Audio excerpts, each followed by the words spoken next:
So I'm looking at my day today. I chose to be the first a non-employee person to walk into a Ruler food store, which is a subset of Kroger conglomerate that is, I believe, somewhat national and possibly international.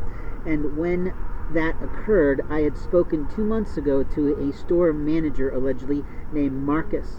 And I asked Marcus for the contact information that he told me I needed to receive from him in order to talk about my life vantage of using my PowerPoint presentations as a part of my food initiative for homeless people like me who have been victims of cybercrime, identity theft, and fraud.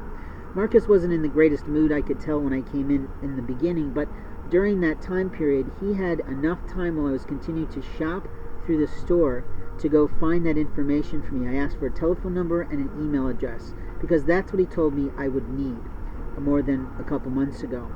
When I asked him for it, as I was waiting at the door after I had made my selections, I had gotten through the line after patiently waiting for a cashier to come up finally to serve me, and he was still moving pallets and stocking shelves and had not done one thing toward my request. What I said to him was that time for me was just as valuable as time for him. In that moment of time, he reacted poorly, as if I had insulted his management time on behalf of his corporation. And I'm simply following up on something he told me and had been patiently waiting for him to follow up with me for nearly 2 months of my in and out of the store when he's on duty.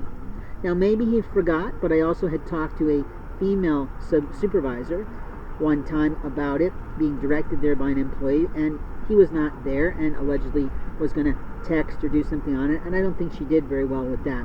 But my concern is that he basically told me he wasn't going to help me.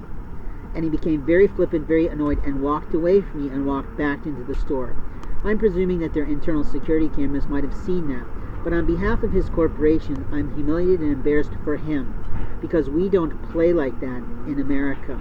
We don't presume that our Mexican background allows us to get away with insulting any type of guest or customer in a store.